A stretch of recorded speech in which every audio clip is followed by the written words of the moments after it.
En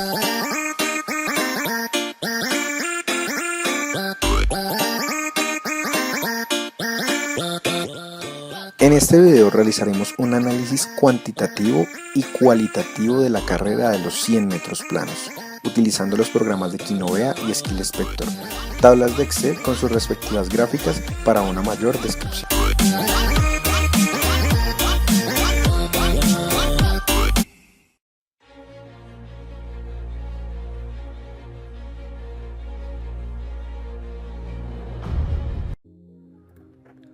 Realizaremos el análisis de la carrera 100 metros planos junto con sus articulaciones y músculos implicados, donde vamos a ver el origen, la función, la inserción y la inervación del músculo.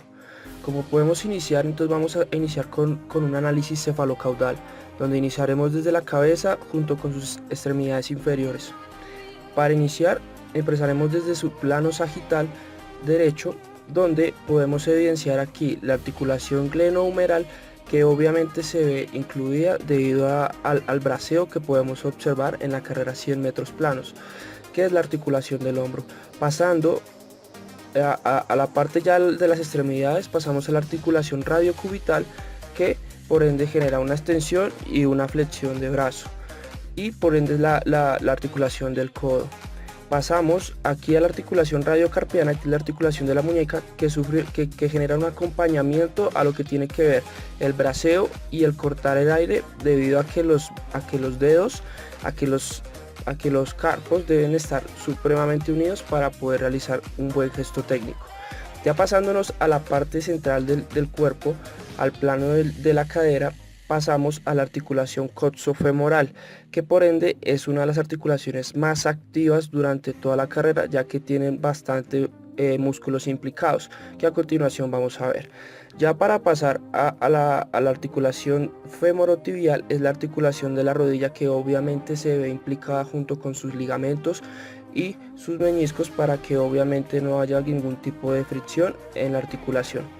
Y ya por terminar las articulaciones, pasamos a la articulación tibero-peronea distal, que es la articulación del tobillo, donde podemos ver que obviamente al realizar la carrera de los 100 metros planos tenemos que tener una buena técnica en caer los metatarsos, para obviamente poder tener un mejor control de equilibrio. Ya para ver en este plano sagital los músculos implicados, vamos a iniciar primero con el cuádriceps, donde vamos a tomar específicamente el recto femoral, donde el origen del recto femoral es la espina ilíaca, es decir, la cresta ilíaca, y junto a su inserción es el tendón de cuádriceps femoral, casi llegando a la rodilla, donde podemos apreciar ahí un tendón, y por ende es casi llegando a todo lo que tiene que ver el vaso interno, el vaso intermedio y el vaso externo. También tienen su inserción aquí en la rótula, en el tendón rotiliano más o menos, donde podemos apreciar aquí. El siguiente músculo a analizar es el tensor de la fascia lata, donde tiene un origen en la cara lateral de la cresta ilíaca, una inserción en la cintilla iliotibial, que es aquí llegando casi a la articulación, y la inervación, el nervio glúteo superior L4, L5 y L5-1. La inervación, la función es estabilizar la rodilla en abducción y por ende pues generarle un estabilizador en la rodilla.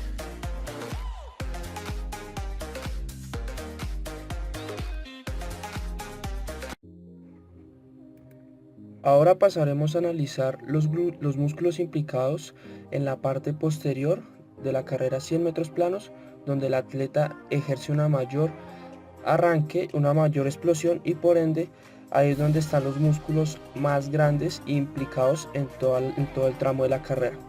Como podemos observar, aquí tenemos el glúteo mayor, donde su origen es la cresta ilíaca, superficie externa del ilión, y su inserción es el ligamento iliotibial, tuberosidad glútea del fémur. Entonces aquí vemos llegando a la parte posterior de la pierna, llegando casi a la parte articular de la rodilla. Entonces la inervación son las ramas del glúteo del nervio inferior, y su acción es extensión, rotación externa de la articulación coxofemoral. Pasando al siguiente músculo, tenemos el femoral isquiotibial, donde tenemos un origen en la tuberosidad isquiática, la inserción cabeza del peroné cóndilo lateral tibial aquí, y la inervación tibiotibial y perineal, y la función extensión del coxofemoral, extensión de cadera. Para pasar al lado ya más externo, pasamos al gastrocnemio junto al sóleo. Entonces el gastrocnemio tiene el origen, la cara popliteal fémur, la inserción, cara posterior calcáneo, tendón calcáneo, que aquí es llegando al talón de Aquiles prácticamente, y el sóleo tiene un origen en la cara posterior de la línea sólea. Entonces ahí es algo muy importante que hay que aclarar.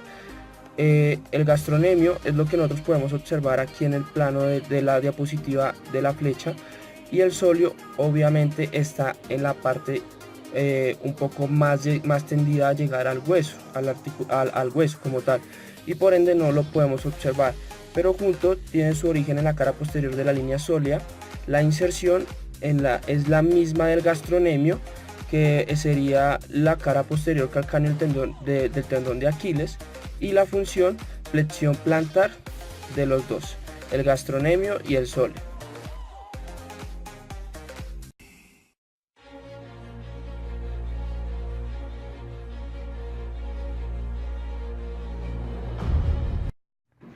Ahora vamos a hacer el análisis desde Quinovea. El sujeto parte y su cuerpo está más inclinado hacia adelante, su tronco, y eso hace que no tenga una salida óptima. En el paso número 2 vemos que la altura que alcanza es de 13,75 centímetros a la despegada del suelo, y que en el paso número 4, que podemos ver acá, logra una longitud de 64,34 centímetros, y en el paso número 5 de 71,79 centímetros. Eso indica una zancada de 136,13 centímetros. Ahora, siguiendo el recorrido, vemos que su brazo derecho está a 57 grados, su brazo izquierdo 132, su pierna izquierda 112 y su pierna derecha 141. Lo que nos explica el brazo derecho es que está más inclinado hacia su cuerpo, hacia su pecho, y no logra cortar el viento bien. Su brazo izquierdo no está completamente estirado, por lo que hasta ahora está iniciando la fase de la carrera, y su pierna derecha pues aún no está extendida. Ahora, siguiendo con el recorrido, en el primer tramo vemos que la altura que alcanza en este paso es de 23,35 centímetros, que ya alzó un poco más su pie, levantó un poco más su pie, a diferencia del segundo paso, que fueron 13 centímetros del suelo. Y vemos aquí que siempre caen los tarsos, como podemos ver acá. Ahora, siguiendo, en el paso número 11, logra una longitud de paso de 104,98 centímetros, y en el paso número 12 de 104,83. Eso suma una zancada de 209,81 centímetros. Ya empezó a levantar un poco más su zancada y ella está en su fase de velocidad. Ahora aquí podemos darnos cuenta, terminando el primer tramo, de que su cuerpo está más hacia adelante, está intentando ganar más velocidad, y su cabeza ya se está inclinando un poco hacia atrás, lo que hace que pierda un poco de resistencia y pueda ganar un poco más de velocidad. Terminando el primer tramo, vemos que logra un tiempo de 4:73, y en el número de zancadas de 9,5 y de pasos de 19. Siguiendo con el tramo número 2, vamos a darnos cuenta de que su cuerpo, su cabeza está más hacia atrás y que sus pies están más extendidos, como lo podemos ver acá. El pie izquierdo está más extendido y su pierna derecha ya alcanza una altura promedio, como podemos ver acá, y logra una buena altura dependiendo del suelo, de 77,72, como podemos ver ahí. Ahora vamos a calcular la longitud de paso de 26, del paso número 26 es de 139,37 centímetros, y en el paso número 7 de 139,38 centímetros. Sumando esos dos pasos, la zancada total es de 238,35 centímetros. Es la zancada más larga que vamos a ver en el recorrido, y es porque ya está en la fase número 2, que es la de velocidad. Ahora vemos que su paso también aumentó el despegue del suelo y que logra un 45,94, a diferencia del último que era 40 centímetros. Y vemos que también cae en los tarsos. Aquí podemos darnos cuenta. Ya finalizando con el segundo tramo, vemos que el sujeto logra 7 zancadas y logra 14 pasos. También tiene un tiempo de 3:57, mejoró mucho a diferencia del primero. Y en el paso número 36 vemos que la longitud de paso también aumentó de 125,62, y en el paso número 37 tiene un 122,50. Eso suma como zancada 248,12 centímetros. Ahora, continuando con el recorrido, vemos aquí atrás de que su cuerpo está más estabilizado y ya está manteniendo la velocidad tope. Su brazo derecho está hacia adelante y su brazo izquierdo no desciende completamente. Su cabeza sigue hacia atrás y su pierna izquierda también logra una buena altura con respecto a su rodilla del suelo, y su pierna derecha está extendida. Ahora vemos en este paso que la altura que alcanza es de 40,31 centímetros. Vemos que ya está empezando a desacelerar y no alcanza completamente a elevar tanto sus pies. Ya terminando el tercer y último tramo, vemos que aquí hace un pequeño salto y empieza a desacelerar continuamente, como lo podemos ver acá. Pero antes vemos reflejado que en la longitud de paso del paso número 46 logra un 131,25 centímetros, y en el paso número 47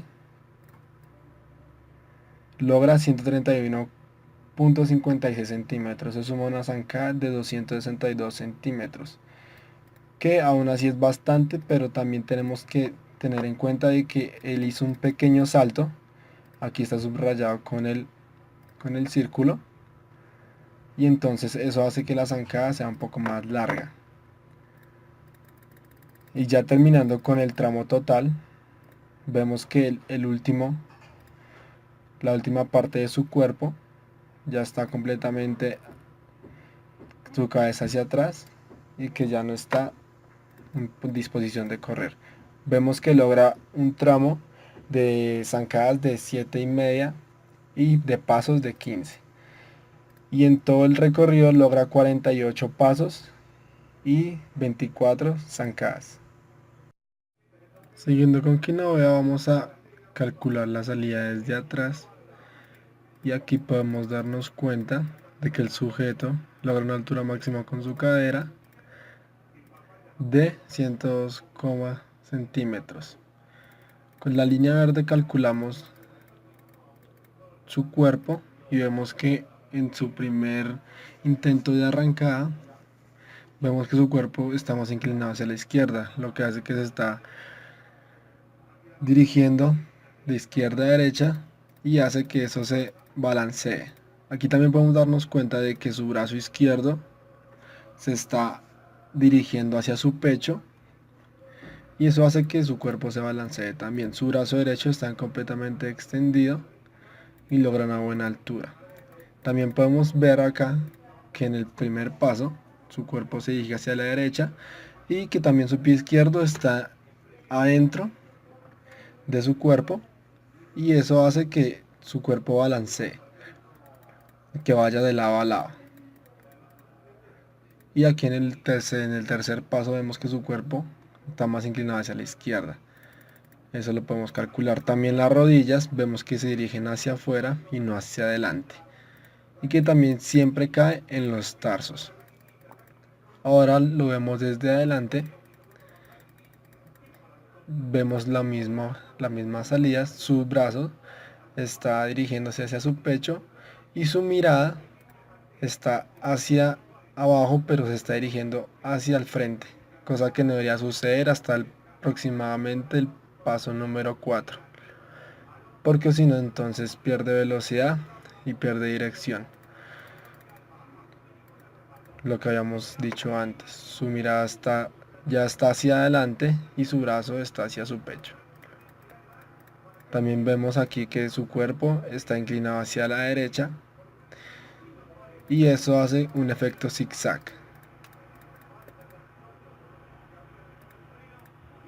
Vamos a hacer la comparación de los dos sujetos. El sujeto número 1 a nuestra izquierda realiza un paso en falso y tiene que verse obligado a colocar el pie derecho en el suelo y no tener la distancia correcta como el sujeto número 2, que logra tener una salida pues no tan buena, pero sí logra ganar un poco más de distancia, a diferencia del sujeto número 2, el sujeto número 1, que su torso está completamente hacia abajo y eso le implicará en el tiempo final.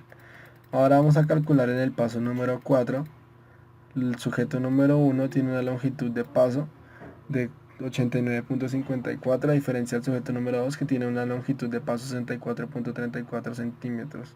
En el paso número 5, los sujetos tienen 110.75 para el sujeto número 1 y 71.79 para el sujeto número 2.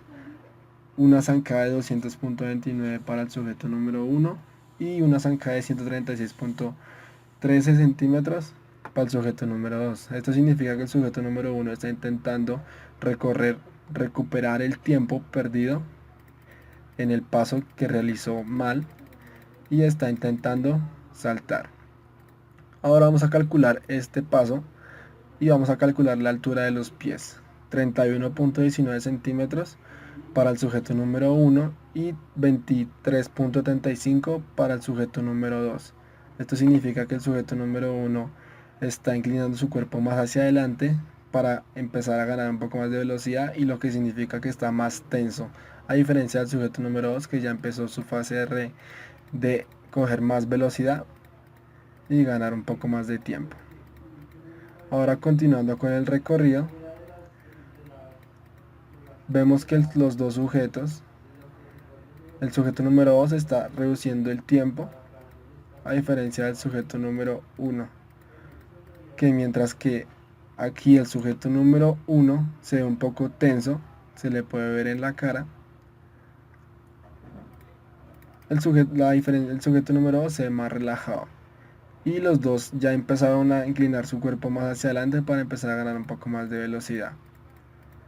Mientras que el sujeto número 1 ya está por llegar al tramo final del tramo 1. El sujeto número 2 aún le falta bastante para poder terminar su tramo. Vemos que logra un tiempo de 4.93 y el sujeto número 1 de 4.50. Ahora, continuando con la comparación, vemos que el sujeto número 2 sujeto número 2 está más relajado a diferencia del sujeto número 1.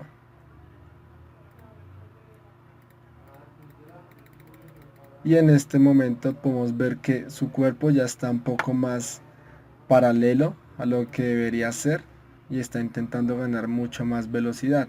Aquí en este momento ya no tiene tanto el cuerpo hacia atrás, sino que tiene el cuerpo más hacia adelante, a diferencia del sujeto número 2, que ya tiene un poco más el cuerpo hacia atrás y echa la cabeza hacia atrás, y el sujeto número 1 hacia adelante un poco.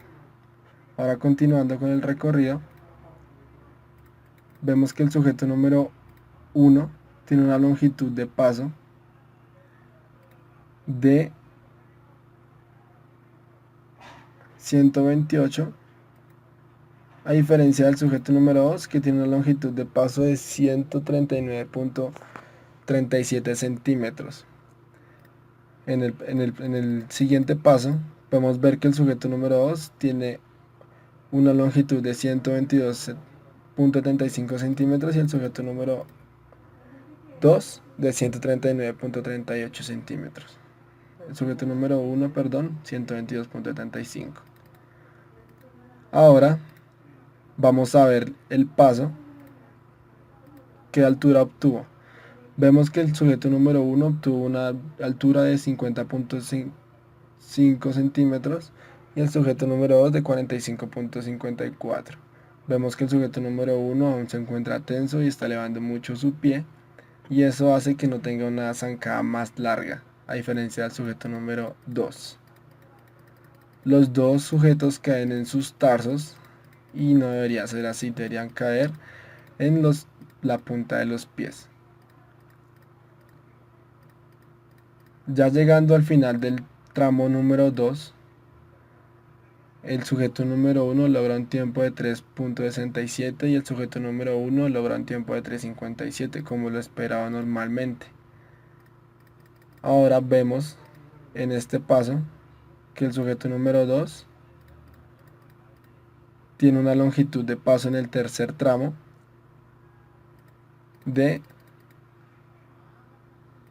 sujeto número 1 de 121.51 y el sujeto número 2 de 125.82. Y en el siguiente paso, el sujeto número 1 tiene una longitud de paso de 121.34 centímetros y el sujeto número 2 de 122.50. El sujeto número 2 se encuentra con mayor velocidad. Podemos ver en esta imagen que el sujeto número 2, el sujeto número 1 ya se encuentra un poco agotado y está arrastrando los desgastos físicos, y ya está desacelerando, a diferencia del sujeto número 2, que se encuentra aún en su fase de mantener la velocidad final, y el sujeto número 1 ya se encuentra totalmente agotado, como lo podemos ver acá, que está su cabeza hacia el suelo y ya está ido de la carrera.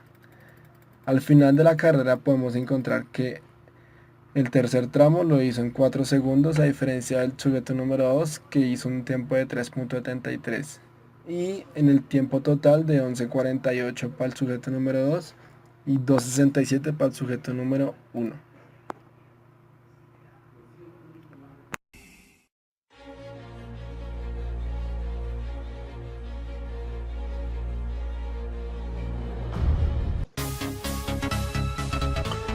Una vez realizado el análisis cinemático en Kinovea, pasaremos al análisis gráfico y de modelado 3D en Skill Spector. Puntos claves. Vamos a tener algo muy importante en la realización de este video, y es el cómo es el movimiento a través de los fotogramas realizados, que fue un total de 620, y cómo es en su retroceso, en cómo es la técnica que se efectúa debido al gesto técnico. También algo muy importante va a ser el modelado 3D que vamos a observar aquí a continuación en pantalla, es de cómo va subiendo los puntos claves que vamos a tener aquí en cuenta junto en la gráfica que tenemos aquí abajo. Entonces, algo importante va a ser la altura de los metatarsianos, cómo se va desenvolviendo los metatarsianos en su altura referente al umbral del suelo que tenemos ahí como base, y también en cómo conjugue, en cómo combina y en cómo puede correlacionarse en la aceleración de las rodillas y en la altura de los brazos. Entonces vamos a iniciar con el atleta que realiza una salida baja. Obviamente en el atletismo de los 100 metros planos es muy importante tener en cuenta esa aceleración y también cómo se va desenvolviendo. Entonces aquí en la zona de despegue también vemos que sale de una posición semi agrupada a obviamente a cortar el viento y a realizar el gesto técnico como tal. Entonces algo importante que debemos tener en cuenta es que la altura de los metatarsianos en la salida, en el primer tramo, no es tan relevante, ya que pues obviamente es imposible llegar a elevarlos, debido a que pues obviamente nuestro primer objetivo en ese tramo es tener una buena salida y tener un buen equilibrio para no caernos.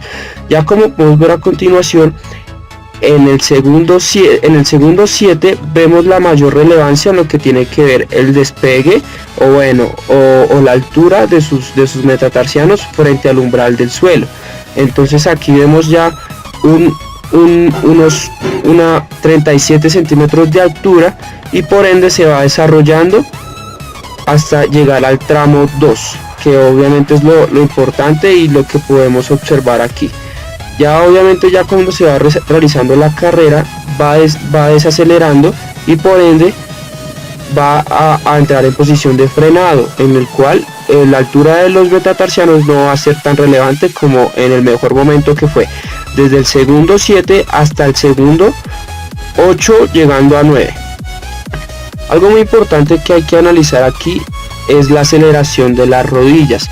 La aceleración de las rodillas tuvo el mejor umbral, el mejor tiempo de 7 en el segundo 7, en el mismo momento que se realizó la altura de los metatarsianos, y por ende pues fue una buena correlación para poder desarrollar muy bien la carrera.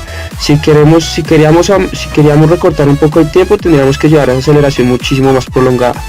Y referente a la altura del brazo, es algo muy importante, ya que pues obviamente al perder el gesto técnico podemos observar que pues obviamente va siendo contratiempo, y podemos obtener un poco más de tiempo si no mejoramos el gesto técnico, si no lo mantenemos. Entonces aquí también más o menos casi en la relación entre la altura del pie derecho, entre la aceleración de las rodillas y la altura de brazos, fue fue casi en el mismo momento que se pudo dar, porque aquí en el 7.44 ya se dio el umbral de las rodillas y en el pie, en los metatarsianos, pero en la altura del brazo, que podemos ver donde se realizó mejor gesto técnico, fue en el segundo 6,30 milésimas. Entonces podemos observar ahí que en el momento que pudo mantenerse el braceo, ya llegando al segundo 8.30 milésimas, fue creciendo, y por ende pues entonces ya tuvo que afectarse un poco el tiempo. Algo muy importante, lo que vamos a ver a continuación en el modelado 3D, es cómo su eje, cómo su centro de gravedad se mantiene siempre como base sólida para realizar el ejercicio. Y por ende pues entonces podemos ver cómo en los pliegues, o podemos ver en los trazados de las articulaciones, son flexibles, pero de alguna manera en el transcurso del movimiento se va perdiendo. Algo muy importante es el recorrido que podemos observar al realizar la carrera, donde vemos un buen movimiento, pero que sin embargo llega a balancearse un poco de costado a costado, debido a la característica del estudiante que presentaba como experiencia en el ámbito de fútbol. Entonces por ese balanceo, ya en el retroceso del video, de los fotogramas, vemos que se balancea constantemente, debido a que pues es un gesto técnico que él tiene para correr en línea recta, Y también vemos algo muy importante, y es que la cabeza, la parte del mentón se mantiene en protrusión, es decir, que lleva el mentón hacia adelante, ya puede ser por tensión del cuello o precisamente como tal vez porque él cree que puede cortar el viento. Entonces, ya para concluir el análisis de Skill Spector, podemos ver y podemos analizar de que es algo muy importante poder tener la correlación de las articulaciones junto con la altura de los metatarsianos y la aceleración de rodillas, para mirar en qué momento deja de desacelerar el atleta, para que podamos tener más o menos en qué tiempo exacto, que fue del segundo 7 al segundo 10, donde mantuvo mejor relevancia en lo que tiene que ver el gesto técnico.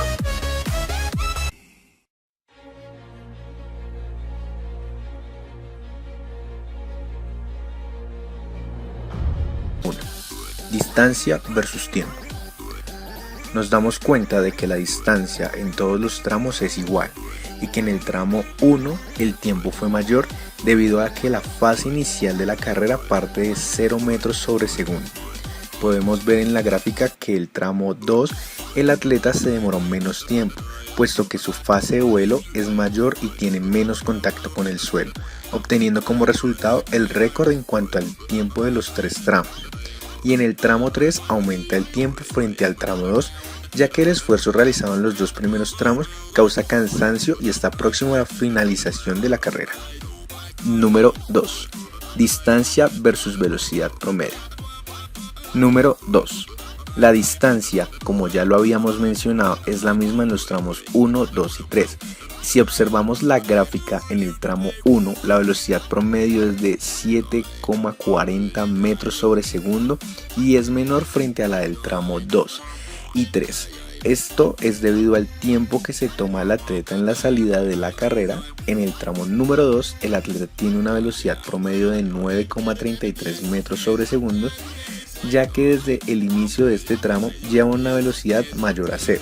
Y en cuanto al tramo 3 disminuye la velocidad, ya que el atleta está próximo a la meta y no encuentra incompetencia. Número 3. Distancia versus velocidad final.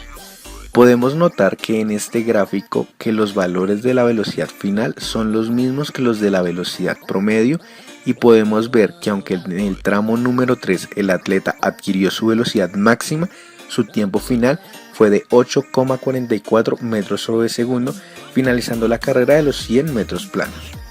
Número 4. Distancia versus aceleración.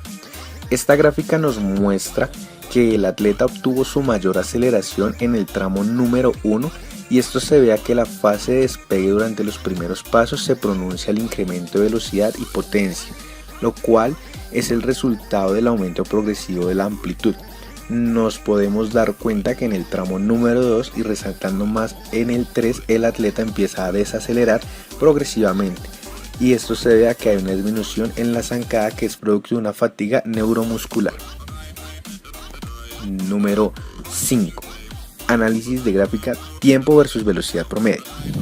Esta gráfica nos demuestra que a menor tiempo mayor velocidad promedio, como lo podemos evidenciar en cada uno de los tramos, donde el primer tramo tiene un tiempo de 4,50 metros sobre segundo y una velocidad promedio de 7,40 metros sobre segundo. En el segundo tramo tenemos un tiempo de 3,57 metros sobre segundo y una velocidad promedio de 9,33 metros sobre segundo. Y por último, el tramo 3 tiene un tiempo de 3,73 metros sobre segundo con una velocidad promedio de 8,93 metros sobre segundo. Número 6. Tiempo versus velocidad final.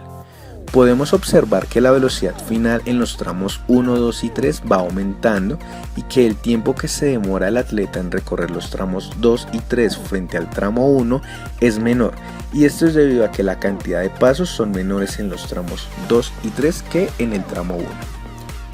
Número 7. Tiempo versus aceleración. Podemos notar que en el tramo 1 el tiempo es mayor y también la aceleración. Esto se ve a que la fase de salida es de 0 y que los pasos son más pronunciados, pero también analizamos en esta gráfica que en el tramo 2 y 3 el atleta empieza a desacelerar debido al constante recorrido de la carrera, aunque el tiempo entre estos dos últimos tramos sea menor por la velocidad que alcanza el atleta. Número 8. Velocidad promedio versus velocidad final.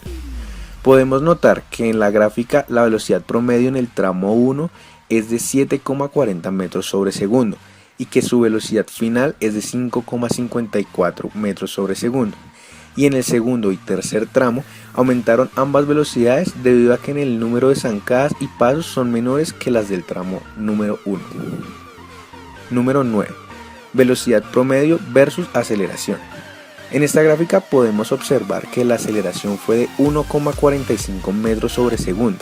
En el tramo 2 es de menos 0,01 metros sobre segundo al cuadrado, lo que quiere decir que desde el tramo 2 desaceleró. Número 10. Velocidad final versus aceleración. Como podemos notar en la gráfica, entre mayor es la aceleración, menor es la velocidad final en cada uno de los gráficos. Y además podemos darnos cuenta que en el tramo 2 el atleta tiene una velocidad final de 7,36 metros sobre segundo y en el tramo 3 una velocidad final de 7,32 metros sobre segundo, lo que quiere decir que en el primer y el último tramo recorre 5 metros más que en el tramo 2 y esto es debido a la desaceleración de los pasos. Número 11. Distancia versus longitud de pasos. Como podemos observar, la distancia es la misma en cada tramo, pero la longitud de pasos a medida que el atleta adquiere velocidad cambia. La fase de vuelo es mayor, como podemos observar en el tramo 2, en donde la longitud de pasos es de 2,38 metros sobre segundo. Número 12. Velocidad promedio versus longitud de pasos. Como vemos en el primer tramo, la longitud de pasos es de 1,75 metros sobre segundo, debido a que la fase de salida de la velocidad inicia desde 0 metros sobre segundo, lo que implica que los pasos sean más cortos. En el tramo 2, la velocidad promedio aumenta a 9,33 metros sobre segundo por la fase de vuelo, y en el tramo 3 el atleta tuvo una velocidad promedio de 8,33 metros sobre segundo, que en comparación al tramo 2 disminuye en 1 metro sobre segundo debido a la desaceleración. Número 13. Distancia versus número de pasos. En el tramo 1 podemos observar que son 19 pasos y en el tramo 2 son 14 pasos, lo que quiere decir que la fase de vuelo aumentó en el segundo tramo y reduce el contacto con el suelo. Y en el tramo 3 el atleta avanza 15, un paso que el tramo 2 debido a la aceleración. El promedio de 9,33 metros sobre segundo. Y por último, el tramo 3 tiene un tiempo de 3,73 metros sobre segundo con una velocidad promedio de 8,93 metros sobre segundo. Número 6. Tiempo versus velocidad. Número 14. Tiempo versus número de pasos.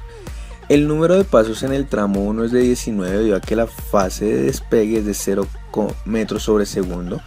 Los pasos son más cortos que en el tramo 2 y 3 y esto ocasiona que sean más pasos. Número 15. Velocidad promedio versus número de pasos. En la gráfica podemos analizar que a mayor velocidad promedio, menor es el número de pasos. Número 16. Aceleración versus número de pasos. Podemos notar que a menor aceleración, menor número de pasos, como indica el tramo 3 que acelera a menos 0,54 metros sobre segundo al cuadrado.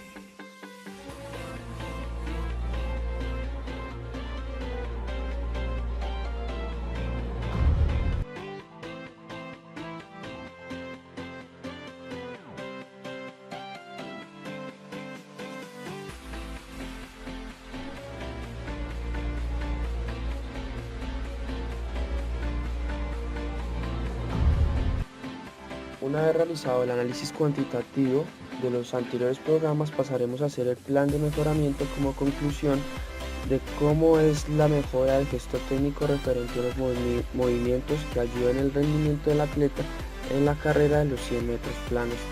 Iniciaremos con un análisis primero partiendo desde ese punto, desde el braceo, donde es algo muy importante enfatizarnos en que empleamos una aducción en lo que tiene que ver las articulaciones glenumeral, la radiocubital y la radiocarpiana. Entonces es algo muy importante y para eso tenemos que realizar un análisis primero de que podamos emplear las 3 articulaciones en una línea paralela para que veamos mayor ligereza y mayor dinámica en lo que tiene que ver la salida y por ende también en todo el transcurso de la carrera. Es algo muy importante que debemos hacer.